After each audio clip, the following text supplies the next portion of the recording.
Cuán agradecidos estamos, Padre, de que nos permitas elevar nuestro corazón a ti en adoración, reconociendo, Padre, tu fidelidad, tu amor, tu bondad, tu misericordia en cada aspecto de nuestras vidas. Pidiendo, Señor, que con esa luz maravillosa de tu palabra alumbres nuestro corazón, que seas tú, Señor, iluminando nuestro entendimiento. Te lo rogamos, Padre, para poder verte, para poder conocerte, para poder entender cada día tu voluntad, para poder entender cada día tu palabra, para poder entender cada día dónde está nuestro refugio y nuestro escondedero, para poder entender cada día, Dios de los cielos, dónde está puesta nuestra vida, Padre amado. Quiero poner delante de tu presencia, mi amado Salvador, este precioso momento, esta palabra que continuamos estudiando en esta noche, rogando, Dios, que nos sigas dando dirección a través de ella y nos sigas permitiendo entender cuál es la fuente de nuestro corazón. Te damos gracias, orando por todas las familias, orando por todos los hogares, para que tu gloria les cubra, para que tu poder sea sobre cada familia, obrando lo sobrenatural, Señor amado, y haciendo tu voluntad. Gracias, Padre amado, en el bendito nombre de Jesús. Amén y amén, Señor. Aleluya, mis amados. Continuamos entonces estudiando el tema que iniciamos el domingo, donde empezamos a mirar allí más de la vida de la iglesia, más de la vida del pueblo de Dios, más de la vida de Dios fluyendo a través de cada personita, a través de cada corazón y entendiendo muchas cosas que nos han de edificar en el tiempo en lo que estamos viviendo, cosas que fueron ahí en hechos especiales en ese momento, pero que siguen estando vigentes para nuestras vidas porque nos hablan de cuál es la fuente de nuestro corazón y cuál es la fuente de nuestro sustento, mis amados. No olvidemos, preciosa iglesia, que hemos recibido la vida de Dios y por eso somos la iglesia. Si no tuviéramos la vida de Dios, pues era imposible ser esa iglesia maravillosa del Señor. Pero no olvidemos que esta iglesia que ha recibido la vida de Dios aún está en este mundo y en este mundo enfrentamos situaciones, circunstancias, enfrentamos muchas veces tropiezos, dificultades, adversidades, pero que tenemos una confianza que vamos recibiendo de parte de Dios, que aunque estamos en este mundo, aquí en este mundo es el poder de Dios, la gracia maravillosa de Dios que nos sostiene de una manera sobrenatural. Es muy importante, como veníamos viendo, tener en cuenta, como dice la palabra de Dios allí en Números capítulo 23, versículo número 19, que Dios no es hombre para que mienta, ni hijo de hombre para que se arrepienta. Él dijo y no hará, habló y no ejecutará. Esto nos recuerda algo muy especial, algo muy especial, mis amados, que Dios jamás ha defraudado a nadie, no olvidemos que Dios, cada palabra que ha dado, la ha cumplido, cada palabra, cada promesa que ha ofrecido a través de su palabra, siempre la ha sustentado, porque no olvidemos que cielo y tierra pasarán, mas sus palabras no pasarán, que sus palabras son eternas, sus palabras no dejan de ser, sus palabras permanecen para siempre. Pero aquí nos deja ver en este número 23 dónde está realmente la confianza que tiene que tener nuestro corazón, dónde está la fiabilidad. Y aquí en esta porción nos deja ver que la confianza no está puesta en el hombre, porque el hombre, aunque diga cosas, no tiene la capacidad de cumplirlas ni de sostenerlas, porque realmente las cosas no dependen del hombre, dependen absolutamente de Dios. Pero aquí miramos algo muy especial respecto al Señor, que el hombre no puede olvidar y que lo hace tan diferente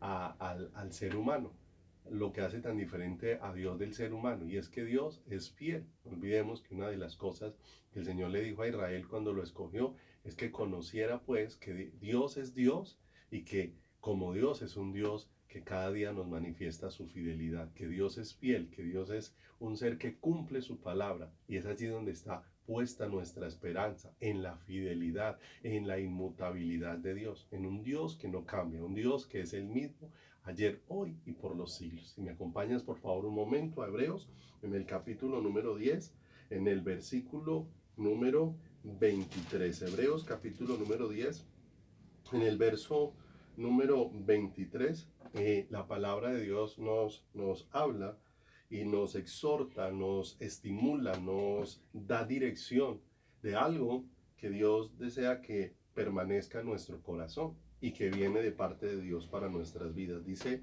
en Hebreos capítulo 10, verso 23, mantengamos firme, sin fluctuar, la profesión de nuestra esperanza, porque fiel es el que lo prometió. Y esto nos deja ver algo muy especial acá. Quiero como que lo veamos en otras dos versiones de la Biblia, esta misma porción, porque nos permite encontrar algunos matices muy especiales dentro de la palabra del Señor, que nos llevan a tener claro dónde está puesta nuestra esperanza y en quién debe de estar puesta nuestra confianza. Este mismo Hebreos capítulo 10, verso 23, en una versión llamada Kadox, dice: continuemos agarrados fuertemente, sin vacilar, a la esperanza que reconocemos, porque el que hizo la promesa es digno de confianza. Miren lo hermoso.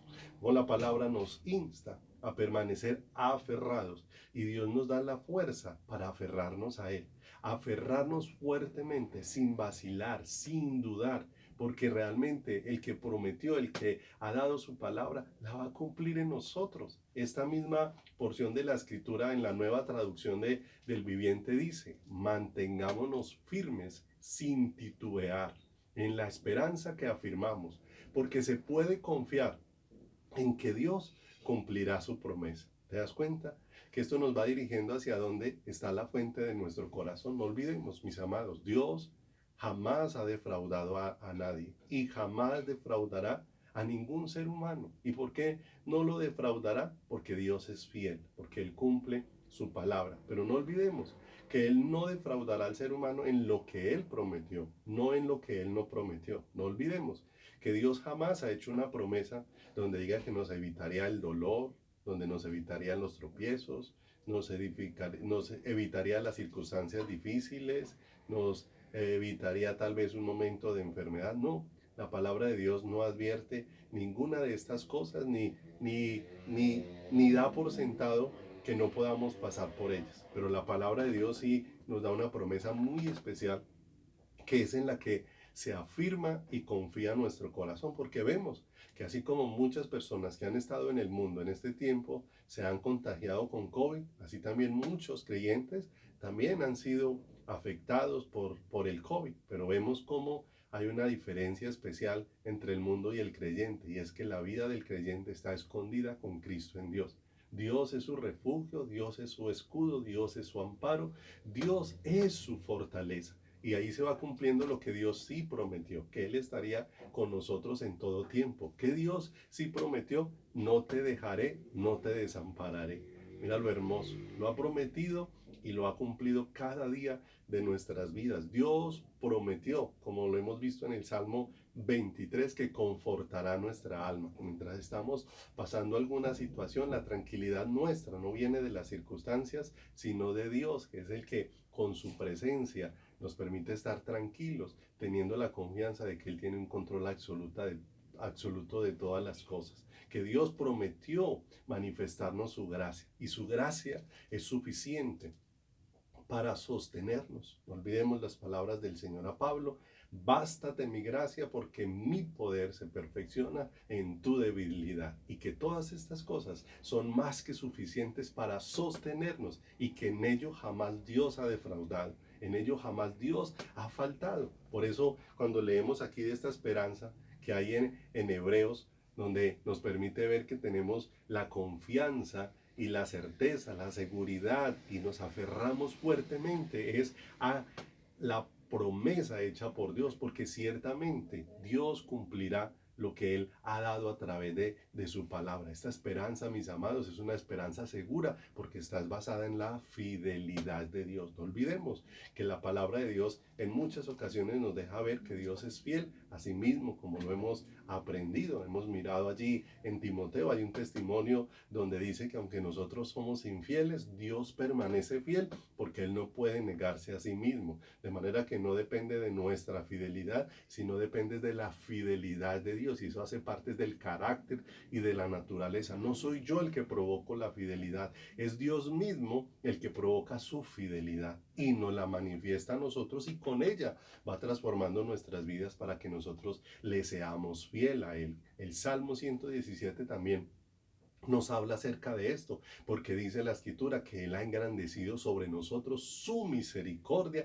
y la fidelidad de Jehová es para siempre y expresa y termina expresando, termina con un estallido diciendo aleluya, una alabanza incomparable al Señor, porque por esa fidelidad es que ha extendido su misericordia sobre cada uno de nosotros. Entonces no olvidemos que viendo allí lo que ocurrió en la vida de la iglesia, en el libro de los Hechos, encontramos de una manera muy especial cómo la iglesia enfrentó diversas circunstancias mientras estuvo sobre la faz de la tierra, circunstancias que muchas veces le fueron adversas, pero que frente a todas estas cosas, lo que hizo la iglesia no fue llenarse de queja, lo que hizo la iglesia fue levantarse en oración, humillar su corazón delante de Dios, delante de la presencia del Señor. Y vamos a mirar nuevamente allí cuál era su oración para continuar estudiando entonces allí el Salmo 27. Ubíquese en Hechos, en el libro de los Hechos, en el capítulo número 4.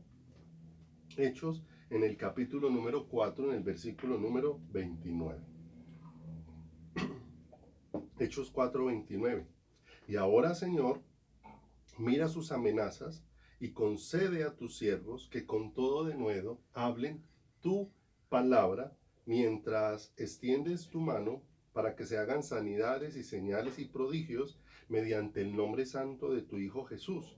Y cuando hubieron orado, el lugar en que estaban congregados tembló y todos fueron llenos del Espíritu Santo y hablaban con denuedo la palabra de el Señor. No olvidemos, ellos oraban por recibir denuedo, para expresar en medio de todas las circunstancias que estaban viviendo, que estaban enfrentando, que su confianza estaba puesta en Dios, estaba puesta en el Señor, pues es de Dios de quien iban a dar testimonio a través de sus vidas. No era de ellos mismos, era de Dios y de la obra que Dios estaba haciendo en sus corazones y en sus vidas. Mis amados, su oración, si pudiésemos traer esas palabras a un lenguaje actual, sería: Señor, permítenos tener confianza. Señor, permítenos vivir sin miedo, porque eso es lo que significa denuedo, vivir con confianza, vivir sin miedo, vivir con osadía. Señor, permítenos vivir con confianza.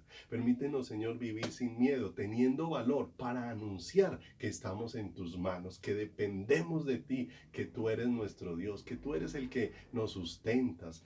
Mira lo hermoso de esto. Amados, no olvidemos que vivimos en medio de un mundo hostil, pero hostil principalmente hacia Dios, principalmente hacia las cosas de Dios, hacia la presencia de Dios, hacia la vida misma de Dios, que es el que lo sostiene. Un mundo hostil en sus palabras, un mundo hostil en su conducta, un mundo hostil en sus hechos, en sus prácticas, un mundo hostil en sus leyes hacia Dios, pero que nuestra fortaleza en medio de este mundo hostil está en nuestra relación con el Señor, como lo hemos visto ya en la vida de Daniel, como en todo el tiempo que Daniel vivió en una nación extranjera, la fortaleza de Daniel fue su relación con Dios. No olvide que lo estudiamos y vimos cómo buscaron en qué podían hacer caer a Daniel. Encontraron que la fortaleza de Daniel estaba en relación con la relación que Daniel tenía con su Dios. Mis amados, ciertamente tenemos que tener claro de dónde toma aliento nuestra vida,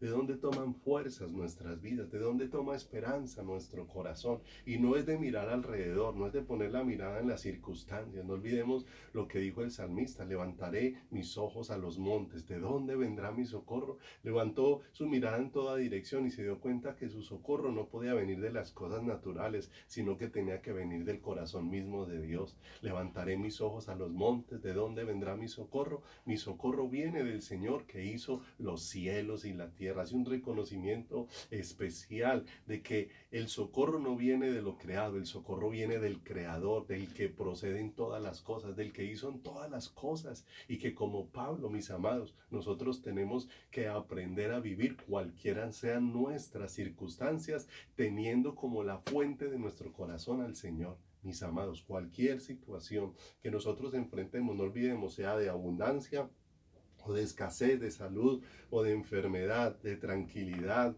o de angustia, la vivamos con el Señor como la fuente de nuestro corazón, reconociendo que es de Dios mismo, de donde viene la gracia que sustenta nuestras vidas. Pues lo que sustenta nuestras vidas, mis amados, es la vida misma de Dios, para que ninguna circunstancia, mis amados, se convierta jamás en un motivo de despreciar al Señor, en un motivo de decaimiento, en un motivo de desánimo, en un motivo de inseguridad, en un motivo de miedo, sino que siempre podamos correr hacia el Señor. Por eso estábamos estudiando allí. Ubíquese entonces en el Salmo 27, que nos da mucha luz. No olvidemos que hemos venido viendo algo muy particular, que en medio de la situación compleja y de las adversidades que el salmista estaba viviendo, este Salmo de David, donde su vida estaba en peligro y donde estaba siendo perseguido para muerte, encontramos de una manera muy especial que David aquí no se centró en sus circunstancias, sino que se centró en quién es Dios,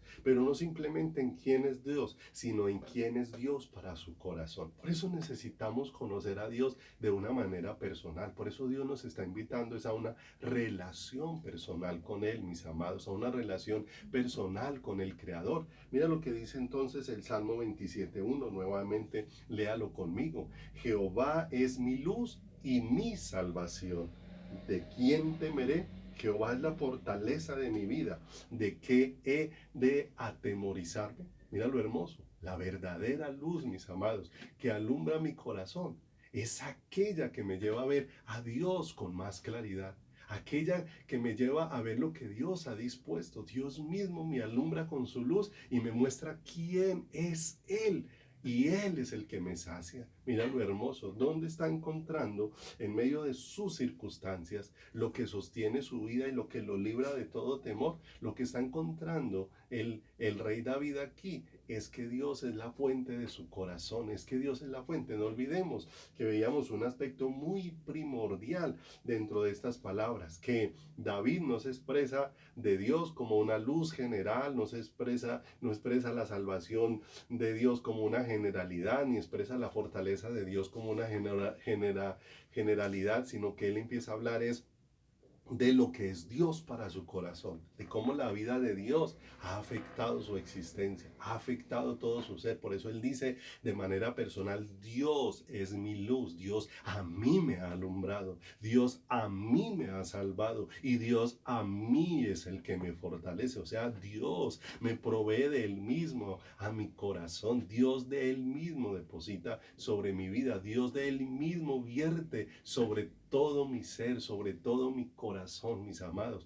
No olvidemos que nosotros estábamos en tinieblas y en valle de sombra de muerte, pero como dice la Escritura, una gran luz resplandeció sobre nosotros. La salvación nos halló estando nosotros en tinieblas, pero no nos dejó allí. Esto es tan hermoso, no nos dejó en oscuridad, no nos dejó ciegos para seguir ajenos de la vida de Dios, sino que abrió nuestro corazón, abrió nuestro entendimiento y trajo a la luz la vida maravillosa de Dios, para que ahora podamos conocer a Dios cada día y podamos ir ahondando en esto, para que cada día con firmeza podamos expresar como el salmista quién es Dios para nosotros. Hay unas palabras que expresó Charles Spurgeon cuando dijo que hay una gran diferencia entre la luz y el ojo que la ve. Y esto es muy importante poder definirlo en nuestro corazón, mis amados, porque un ciego puede saber mucho acerca del brillo del sol, pero puede ser que aunque el ciego sabe mucho acerca del brillo de la luz del sol,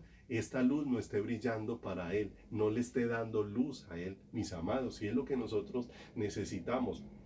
No simplemente saber que Dios es luz, sino que necesitamos poder decir Dios es mi luz. Y esto es algo muy distinto en nuestro caminar. Esto es algo muy distinto dentro de nuestra vida. El recibir la luz para verlo a Él y poder exclamar, el Señor es mi luz, conduce mi vida a una profunda relación de dependencia con Él. Me lleva a reconocerle como la fuente absoluta que sustenta mi corazón. ¿Te das cuenta?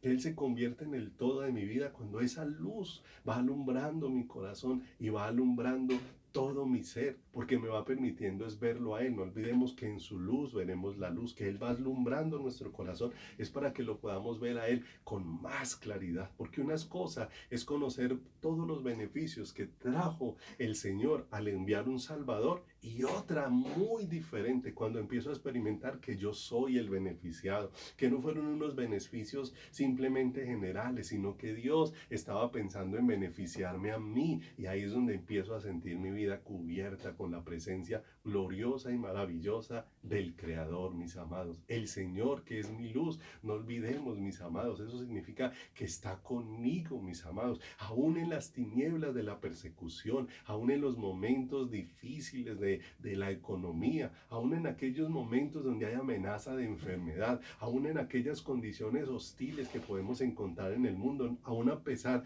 de las amenazas que puedan poner en peligro nuestra vida. No tememos, mis amados, porque nuestras vidas, no olvidemos, están en las benditas manos de Dios. No olvidemos, mis amados, que no estamos hablando de porciones para recitar, porque muchas veces caemos en demasiada fragilidad en nuestro caminar, porque lo que hacemos es buscar apoyarnos es en una porción de la palabra y no en aquel que emitió la palabra. ¿A dónde nos conduce la palabra que Dios nos da? A la fuente, y la fuente es Dios mismo, porque esta palabra provino de Dios, y esta palabra opera porque viene de Dios, porque se origina en Dios, porque el que la provoca es Dios, mis amados. Por eso no es un simple recitar como loros, lo hemos visto en las escrituras, no es un simple recitar como loros en medio de una circunstancia, una porción de la palabra. No, mis amados, aquí estamos hablando de una relación personal con Dios a la que estamos siendo llamados, a un corresponder, mis amados,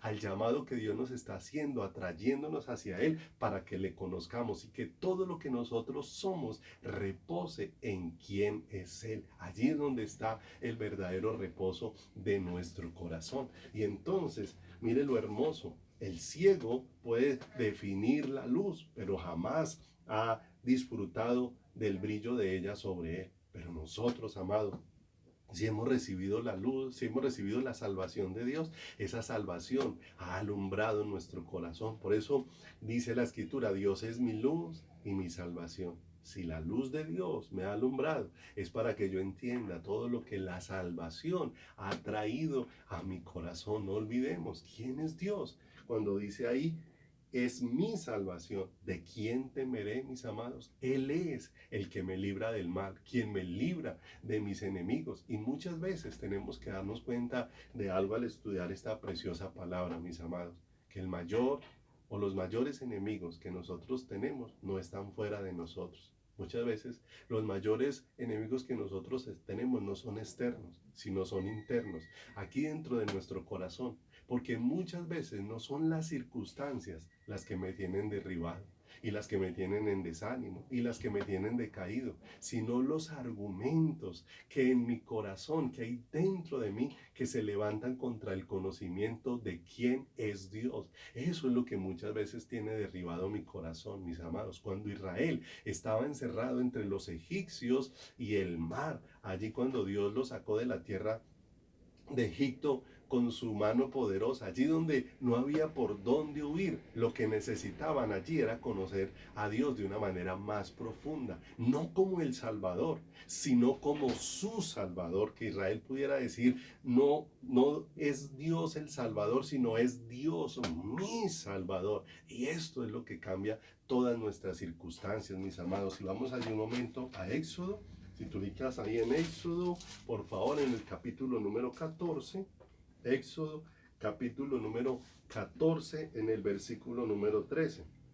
Este es el escenario donde Israel está allí, aparentemente encerrado, pero un encierro con propósito para que ellos vean la gloria de Dios y reconozcan dónde está la fuente de su corazón. No olvidemos que el que los llevó a ubicarse allí donde están geográficamente fue Dios mismo, y que Dios tenía el control absoluto de todas las cosas. No olvidemos que la Escritura nos da el testimonio de que Dios puso una columna que separaba a Israel de los egipcios, y que los egipcios no se podían acercar a Israel. ¿Qué quería Dios? Que Israel reconociera que Dios tenía ¿Qué quería Dios? Que Israel conociera que Él tenía un control absoluto de todas las cosas. Te das cuenta que cuando hablamos de que Él es mi salvación, estamos hablando de que Él es quien tiene un control absoluto de todas las cosas sobre mi vida. Mire lo que dice Éxodo 14:13.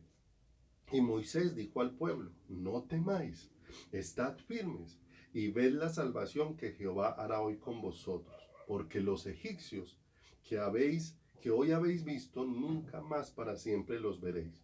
Jehová peleará por vosotros y vosotros estaréis tranquilos. Entonces Jehová dijo a Moisés: ¿por qué clamas a mí? Di a los hijos de Israel que marchen. Mire lo hermoso, lo que estaba agobiando una y otra vez a Israel en este escenario y en los escenarios que hay en adelante. Vemos a través de todo lo que ellos vivieron en el desierto. Lo que más agobiaba su corazón no eran las circunstancias, lo que más agobiaba su corazón era no reconocer en su corazón quién es Dios. Eso era lo que más agobio producía en ellos. Por eso la exhortación de Moisés fijaba era su atención en el Señor, porque ahí dice: Jehová pues le hará por vosotros y vosotros estaréis ¿qué?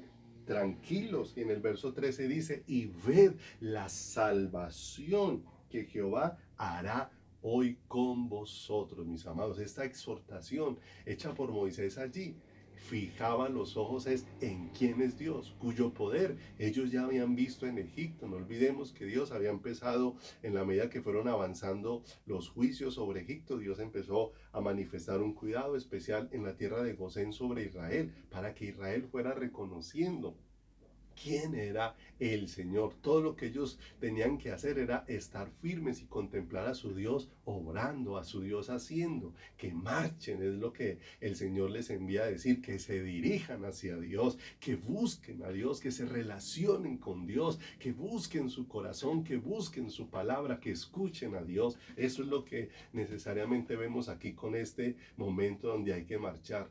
¿Qué es lo que nosotros necesitamos en este momento? ¿Qué es lo que necesitamos en los tiempos en los que estamos viviendo? Marchar. Pero marchar ¿hacia dónde? Marchar hacia Dios, marchar hacia su presencia, correr hacia sus brazos, correr hacia su palabra, correr para intimar con Él, correr para relacionarnos con Él de una manera muy especial, mis amados. Pero nosotros necesitamos que hayan argumentos que sean derribados en nuestro corazón. No olvidemos que los mayores enemigos no están afuera, que el mayor enemigo de nuestras vidas no son las circunstancias, sino la falta de conocimiento, la falta de convicción, la falta de certeza que hay en mi corazón de quién es Dios, porque muchas veces lo que más apagado está en mi corazón es esa relación con Dios, y esa relación necesita un cambio.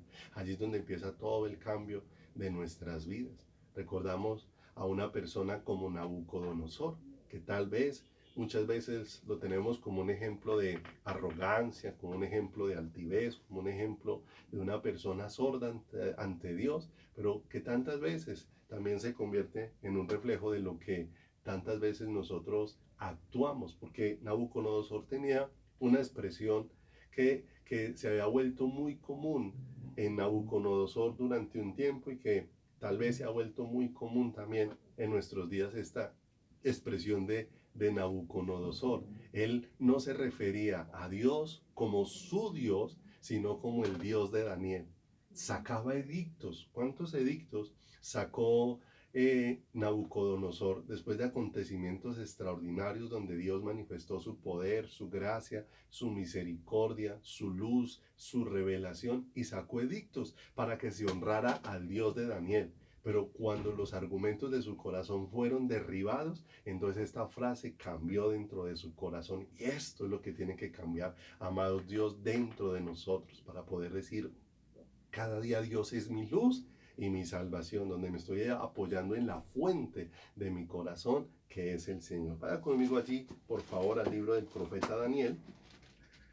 Daniel, por favor, ubiquémonos allí en el capítulo número 2. Daniel, capítulo número 2. Y vamos a mirar estos argumentos que estaban en el corazón de Nabucodonosor, capítulo número 2, en el versículo número 47.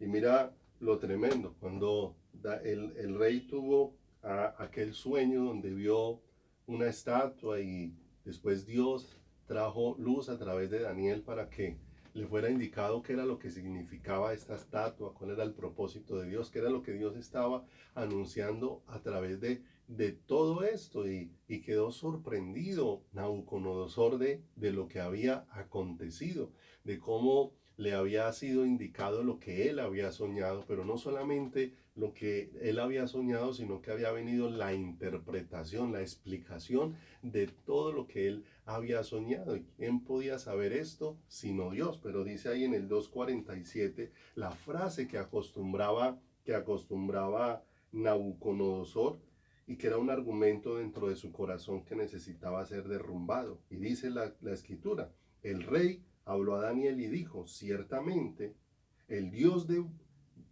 ciertamente el Dios vuestro es Dios de dioses y Señor de señores y el que revela los misterios, pues pudiste revelar este misterio. Se refiere aquí a Dios como el Dios vuestro, ¿cierto? Qué diferente a lo que está expresando el salmista ahí en el Salmo 27, donde dice Dios es mi luz, no el Dios de otro, sino el Dios de mi corazón, no el Dios que se revela a otros, no el Dios que se está revelando a mí, el Dios que me está alumbrando con su luz maravillosa. Y pase ahí al capítulo número 3, en el versículo número 28. Capítulo número 3, verso 28. Nos damos nuevamente aquí las frases. Recordemos que en todo este incidente que aconteció, que Nabucodonosor se había levantado una estatua, había levantado un edicto para que todos se doblegaran ante aquella estatua y que el que no se doblegara fuera echado en un horno ardiendo y allí fuera consumido. Era un juicio de muerte el que estaba levantado contra el que no se inclinara hasta ante la estatua. Y fue anunciado como tres hombres, Sadrach, Mesach y Abednego, no se habían inclinado y él los llamó ante él para lanzarlos allí. Después de que fueron lanzados a aquel horno, hay una visión tremenda donde Nabucodonosor dice, no fueron tres los que fueron lanzados y yo veo cuatro y el cuarto es como semejante a Dios, es glorioso lo que estaba aconteciendo allí, lo que estaba viendo allí, cómo estos hombres salieron ilesos de aquel horno de fuego, y dice la escritura dando un testimonio contundente de que ni siquiera sus ropas olían a humo. Un acontecimiento extraordinario. Pero frente a ese acontecimiento tan extraordinario, dice el capítulo número 3, en el versículo número 28, entonces Nabucodonosor dijo, bendito sea el Dios de ellos, Sadrach, Mesach y Abednego, que envió su ángel y libró a sus siervos que confiaron en él y que no cumplieron el edicto del rey y entregaron sus cuerpos antes que servir y adorar a otro Dios que es su Dios. Mire lo tremendo. En estas palabras pareciera algo muy bonito que surgiera del corazón de Nabucodonosor, pero que aunque parece bonito, esto necesitaba ser llevado a otra dimensión, porque estaba en los labios de Nabucodonosor, pero no estaba en el corazón de Nabucodonosor. Eso necesitaba ser plantado dentro de él. Y porque dice acá, bendito sea el Dios de ellos. Y aún en el verso 29, mire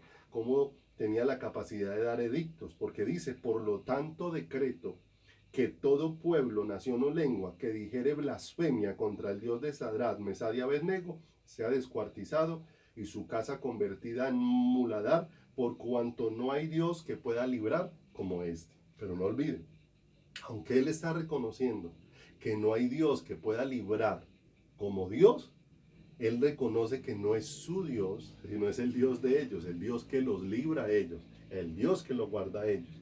Por eso hay argumentos en el corazón que necesitan ser derribados, mis amados, porque es imposible ver la salvación de Dios si yo realmente no veo al Dios que salva? Yo necesito ver quién es el que está detrás de la salvación. A Él es el que necesito que conocer, mis amados, porque no es el Dios que sostiene al pastor, es el Dios que me sostiene a mí. A veces creemos que es que el Dios que hace cosas sobrenaturales es el Dios del que predica o el Dios del que está anunciando la palabra. No, es el Dios nuestro, pero ese argumento del Dios de ellos, que muchas veces lo tenemos, muchas veces creemos que es el Dios del pastor y no el Dios mío, el Dios que me escogió a mí, el Dios que me llamó para alumbrar mi corazón y para alumbrar mi vida. Este argumento tenía que ser derribado por Dios mismo en el corazón de aquel hombre. Y dice Daniel, si adelanta ahí un poco al capítulo número 4, verso 34, la historia narra cómo Dios le advirtió cosas a Nabucodonosor, pero Dios mismo tuvo que hacer un trato con este hombre para derribar los argumentos, esos argumentos que se levantaban contra el conocimiento de quién es Dios, para reconocer quién es Dios, para entender que de Dios dependen todas las cosas, que Dios es el que tiene el señorío absoluto de todas las cosas, mis amados. Y dice aquí en el 4:34, después de que este hombre fue despojado de su lugar de privilegio como rey, fue despojado de sus vestiduras, fue despojado de todas las prebendas que tenía y fue convertido prácticamente en un animal, pero aún en esa condición había un cuidado de Dios, porque Dios, todo el tiempo que este hombre estuvo allí viviendo como una bestia, Dios tuvo cuidado de él para que no enfermara, aunque le crecieron el pelo, las uñas, aunque comía hierba como las bestias, aún allí el cuidado de Dios estaba sobre él hasta que la gracia de Dios le alumbró de una manera sobrenatural. Y dice en el versículo 34, más al tiempo, más al fin del tiempo, yo, Nabucodonosor, alcé mis ojos al cielo y mi razón me fue devuelta y bendije al Altísimo y glorifiqué al que vive para siempre, cuyo dominio es sempiterno y su reino por todas las edades. ¿Te das cuenta lo tremendo de esto, mis amados? ¿Te das cuenta lo maravilloso de esto? ¿Cuánto necesitamos que, como a Nabucodonosor, la razón nos sea devuelta para entender y conocer, mis amados, quién es Dios? Fue un obrar interno el que sufrió Nabucodonosor. No olvidemos, mis amados, que nuestro mayor agobio no son las circunstancias, es no saber quién es Dios y no tener una relación personal con Dios. Lo que estaba sucediendo aquí estaba sucediendo allá adentro en el corazón de Nabucodonosor, estaba sucediendo en su interior, estaba sucediendo un milagro contundente y precioso que iba a cambiar toda la vida de este hombre, que iba a cambiar toda la vida de este ser humano. No olvide, fue sacado de ser un hombre que daba edictos para que se alabara a Dios, de dar edictos donde se reconocía quién era Dios. Ahora se había escrito en su corazón quién es Dios. Ahora tenía una marca en su corazón quién es Dios, para que ahora hablara de una manera diferente. Ya no es ordenando, ya no es indicándole a todos quién es Dios. Ahora es viviendo una relación personal con Dios, viviendo una relación intensa con Dios. Por eso dice Daniel ahí en el 4:37, mira lo hermoso. Este cambio de dar edictos, ¿cierto? Este cambio de dar órdenes para ahora ser yo el que me humillo, ahora ser yo el que me postro. Dice 4:37, ahora yo, Nabucodonosor, alabo, o sea, no ordeno que los otros alaben, soy yo el que alabo, engrandezco y glorifico al Rey del cielo, porque todas sus obras son verdaderas y sus caminos justos, y él puede humillar a los que andan con soberbia. Mira lo hermoso, mis amados. Ahora yo no doy edictos, ahora yo me humillo, ahora yo busco, ahora yo me relaciono con Dios, porque Dios ha hecho algo en mi corazón. ¿Te das cuenta lo profundo de lo que hay en el Salmo 27? Una obra hecha en el interior del corazón, donde han sido derribados los argumentos que se levantan contra el conocimiento de quién es Dios. No olvidemos, parece repitente esto, pero es muy necesario, mis amados, que le pidamos a Dios que haga penetrar estas palabras en nuestro corazón. Mis amados, el problema no está en las circunstancias, el problema está en los argumentos que en mi corazón se levantan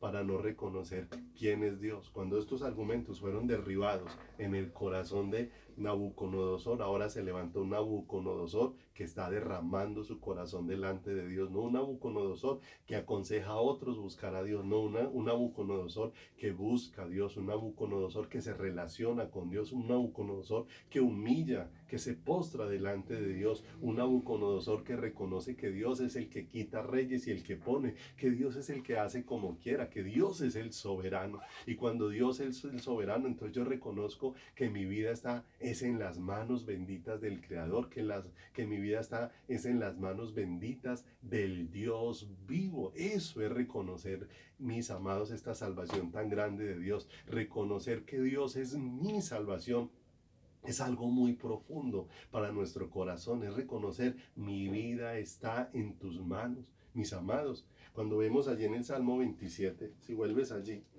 todo lo que estaba atravesando el rey David, todo el peligro aún de muerte al que estaba enfrentando o estaba enfrentando su vida, porque aún allí él nos deja ver qué sería lo peor que una persona puede enfrentar en una situación o en una circunstancia, por compleja que sea. Lo más difícil que una persona puede enfrentar en cualquier situación, mis amados, es la muerte. Eso sería lo peor que pudiéramos enfrentar en una situación. Pero ¿de qué estaba consciente David en este Salmo 27? Que aunque él muriere en manos de sus enemigos, ellos solamente podían matar su cuerpo, pero la redención final de su alma era en las manos de Dios y estaba salvo porque su vida era en las manos de Dios. Conmigo a Mateo, por favor, capítulo número 10, versículo número 28. Olvidemos, ¿a quién temeremos y de quién temeremos? Fue lo que había expresado David. ¿Y por qué empezó a ser librado del temor? Por el perfecto amor. No olvidemos que el perfecto amor de Dios es el que nos ha unido a Él. El vínculo que nos ha llevado a estar unidos eternamente con Dios es su perfecto amor. ¿Y dónde se manifestó este perfecto amor? En la cruz de Calvario. De tal manera amó Dios al mundo. De manera que hay algo que tiene asegurado el corazón del salmista. Por eso dice en Mateo, en el capítulo número 10, versículo número 28, ¿cierto? Lo peor que le podía pasar a David era enfrentar a la muerte, pero él sabía que los que lo llegaran a matar, lo máximo que pudieran hacer era matar su cuerpo, porque su espíritu y su alma y la eternidad de ellos ya estaban en las manos de Dios. Por eso dice Mateo 10:28, y no temáis a los que matan el cuerpo, mas el alma no pueden matar. Tened temed más bien aquel que puede destruir el alma y el cuerpo en el infierno. Y el único que puede hacer esto es Dios, mis amados. Es el único que lo puede hacer. Por eso, de tal manera que si Dios ya ha traído salvación sobre mi alma y sobre mi espíritu y ha puesto un sello de eternidad en mi corazón, ¿de qué temeremos? Si aunque en alguna situación muriéramos, lo único que regresaría y se cumpliría en mi vida es lo que está escrito en la palabra, que este cuerpo ha de regresar al polvo, pero que el alma y el espíritu han de regresar nuevamente a Dios, y especialmente el alma cuando ha recibido la salvación y ha recibido la vida de Dios. Mis amados, las circunstancias presentes, lo que nosotros estemos viviendo al presente, no nos puede llevar a dudar, mis amados, o a desconfiar o a decaer de cuál es el destino de Dios para nuestras vidas a causa de su redención. No olvidemos que a causa de su redención ya tenemos un destino glorioso e incomparable, que tenemos un lugar, como dijo Jesús cuando le dijo a los discípulos, cuando les estaba anunciando su partida. Y ellos estaban afligiendo en su corazón y Él les dijo que no tuvieran miedo, que no decayeran, que muchas moradas hay en la casa de mi Padre. Si así no fuere, yo lo hubiera dicho, pero miré y prepararé morada para vosotros, y vendré y os tomaré a mí mismo, para que donde yo esté, vosotros también estéis. Dios ya ha preparado con su salvación una morada eterna para nosotros, una morada eterna para nuestro corazón. Por eso el salmista, cuando expresa la salvación es mi vida, está en tus manos. No olvidemos, el salmista también en otras ocasiones expresó, Señor, en tus manos están mis tiempos, en tus manos están mis circunstancias, en tus manos están mis situaciones. Mis amados, a causa de la redención que ha cubierto nuestras vidas, el destino eterno de nuestras almas ya está solucionado. Ciertamente este cuerpo, mis amados, volverá al polvo, porque en este cuerpo natural no hay eternidad, pero en el alma que hay dentro de nosotros hay una eternidad sobre la cual Dios ya ha puesto un sello, y es el sello de su espíritu, es el sello de su vida.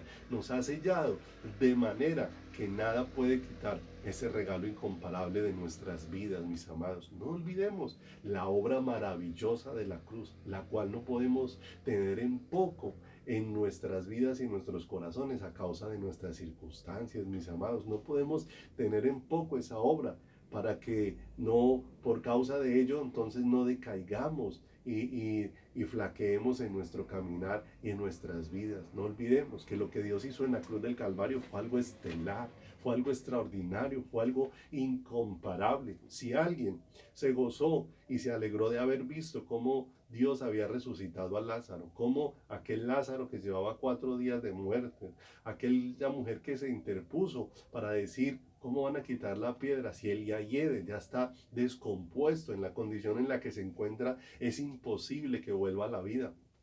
Pero ciertamente bastó una palabra para que aquel hombre fuese vuelto a la vida.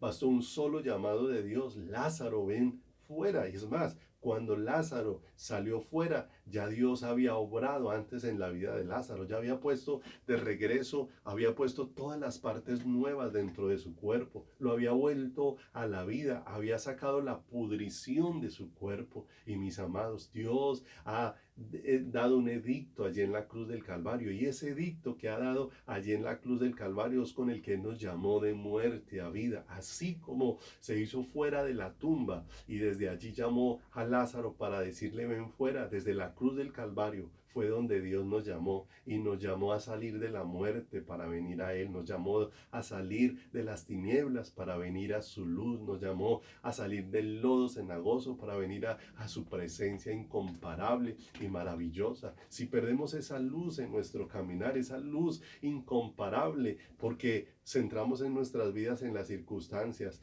y no en esa eternidad gloriosa con la que ya fueron sellados nuestros corazones, entonces el desánimo pudiese entrar fácilmente en nuestro corazón, fácilmente pudiésemos decaer en nuestro caminar. Pero mire lo hermoso, allí en Romanos capítulo número 8, ubíquese allí conmigo, Romanos capítulo número 8, en el versículo número 18, Romanos capítulo 8, verso número 18. Mire lo hermoso. No estamos hablando aquí de que nuestras vidas siempre van a permanecer en aflicción o de que nuestras vidas siempre van a permanecer en obstáculos, no. Como dice el apóstol Pedro, si es necesario que por un poco de tiempo sea necesaria ser puesta a prueba vuestra fe, por un poco de tiempo, pero cuando vienen esas pruebas o cuando vienen esas circunstancias que prueban dónde está la fuente de nuestro corazón y la fuente de nuestra vida, siempre tenemos la esperanza maravillosa de que Dios, que nos dio la promesa de la vida eterna, es el que cumplirá cada día su palabra en nosotros, mis amados. Dice Romanos 8:18, allí donde se expresa el apóstol Pablo, después de las muchas situaciones que enfrentó. No olvidemos que cuando el Señor se le apareció en el camino y detuvo a Pablo y lo trajo a un encuentro con él, el Señor le dijo que él le iba a mostrar cuán necesario le iba a ser padecer por su nombre, cuántas cosas enfrentó, cuántos padecimientos, y él dijo que había estado en camino de ladrones, que había sido azoteado, que había sido azotado, que había estado en cárceles, bueno, que había participado de un cúmulo de cosas que habían sido adversas, pero con todo eso, lo único que tenía en su corazón era cada día proseguir adelante, a la meta, al premio del supremo llamamiento en Cristo Jesús. ¿Qué era lo que mantenía el corazón de Pablo siempre en carrera, siempre yendo hacia el Señor, a aquel que es mi luz y mi salvación? ¿De quién temeré? Aquel que es la fortaleza de mi vida, y de qué de atemorizarme. Mire lo que dice el verso 18, cuando él compara las dificultades de esta tierra con la eternidad que nos espera en la presencia de Dios, entonces su corazón cobra aliento de una manera extraordinaria, porque dice el verso 18, pues tengo por cierto que las aflicciones del tiempo presente, por complejas que sean, no son comparables con la gloria venidera que en nosotros ha de manifestarse. Y esto es hermoso, porque ya hay un sello en nuestras vidas por el Espíritu maravilloso de Dios. El Señor es mi luz, Él ha alumbrado mi vida, y con su luz alumbrando mi corazón para conocer quién es Él, entonces es donde la salvación de Dios de una manera especial va a inundar mi corazón para entender, ¿sí?, cómo Dios hace todas las cosas, cómo Dios obra en todos los aspectos. ¿De dónde viene la fortaleza de mi vida? De ver quién es Dios y de ver cuál es la salvación que Dios me ha brindado. Y entonces allí es donde caminaremos sin temor. No irreverentemente, no haciendo cosas como le quiso proponer Satanás a Jesús allí en la tentación, que le dijo que subiera al pináculo del, del templo y que se tirara de allí. No, eso es tentar al Señor, que es algo muy diferente. No, es caminar cada día en la dependencia, en la búsqueda, en la confianza, mis amados, de que nuestras vidas están en las manos de Dios. No olvidemos, si el Señor es la luz de mi vida, si el Señor es mi salvación, ¿de qué temeré? Si el Señor es la fortaleza de mi vida, ¿de qué hemos de atemorizarnos? Mis amados, estamos en las manos de Dios. ¿Qué pidió la iglesia de Hechos frente a las circunstancias que enfrentaba? De nuevo para testificar, mi vida está en las manos de Dios. De nuevo para testificar, dependemos de Dios. De nuevo para testificar, la salvación de Dios ya vino a nuestro corazón. La salvación de Dios ya ha alumbrado nuestras vidas. Conocemos quién es Dios, y que conocemos quién es Dios, sabemos que Dios nos sustenta en todo tiempo. Y si a Dios le placiere dejarnos perecer en alguna situación, pues perecemos, es en las manos de Dios. Y si perecemos en las manos de Dios, para la gloria de Dios lo hacemos. ¿Te das cuenta cómo fortalecía esto el corazón de una iglesia que estaba allí enfrentando situaciones, y cómo va a fortalecer el corazón de esta iglesia en el tiempo presente? Que necesitamos estar aferrados a Cristo y no más a las circunstancias, ya no mirando más con nuestros ojos, como dice la palabra, que nosotros no nos guiamos por vista, sino nos guiamos por fe, con los ojos puestos en el Salvador. Vamos a orar. Padre, te damos muchas gracias por bendecirnos en esta preciosa noche con tu palabra, Señor, rogando, precioso Dios, que nos des ojos para ver, Señor, porque de nada, Dios, nos sirve, Señor, poder definir todo el brillo de la luz que puede dar el sol si no lo podemos ver. Señor amado, y lo que nosotros necesitamos es ver, Señor, tu luz alumbrando nuestro corazón, y esa luz alumbrándonos para verte a ti. Danos ojos para ver más de ti, y danos corazón, oh Dios de los cielos, para conocerte, para confiar, para creer, para descansar en ti, en tu hermosa palabra. Señor, te agradecemos que una vez más nos sigas hablando con tu palabra, que nos sigas edificando, que nos sigas fortaleciendo, que nos sigas sacando, como lo hiciste con Nabucodonosor, de ser hombres y mujeres que dan edictos para decirle a otros que confíen en Dios, pero nosotros mismos tal vez, Señor, no hemos experimentado en nuestro corazón confiar en ti, pero que ahora ha venido un tiempo donde tú nos estás trayendo, como lo hiciste con Nabucodonosor, nos estás devolviendo la razón, y nos estás devolviendo la razón para que ahora podamos decir que ahora he sido movido por tu espíritu, y ahora pueda decir, soy yo el que te busco, Señor, porque a eso me has movido. Soy ahora el que corro a tus brazos, Señor, el que te busco en oración, el que te busco en la palabra, el que cada día te mira a ti, Señor, porque tú estás obrando en mí para llevarme a esta relación profunda contigo. Padre, gracias por amarnos y bendecirnos en esta noche. Ruego por ese fortalecimiento y por esa luz, Señor, para que todo este pueblo podamos decir en verdad con todo el corazón, el Señor es mi luz y mi salvación. ¿De quién temeré? El Señor es la fortaleza de mi vida. ¿De qué he de atemorizarme? Gracias, Señor, por tu fidelidad. En el santísimo nombre de Jesús. Amén y amén, Señor. Amén, mis amados. Un abrazo muy especial para todos. Que el Señor los bendiga, que corramos a una relación con Dios. Amados, que sean derribados en esos argumentos que en nuestro corazón se levantan contra el conocimiento de Dios, y cada uno de nosotros podamos alabar, bendecir y glorificar a Dios en todo tiempo. Que lo que haya en nuestros labios y nuestro corazón no sea queja, sino gratitud y alabanza al Dios nuestro. Un abrazo para todos, mis amados. Dios los bendiga.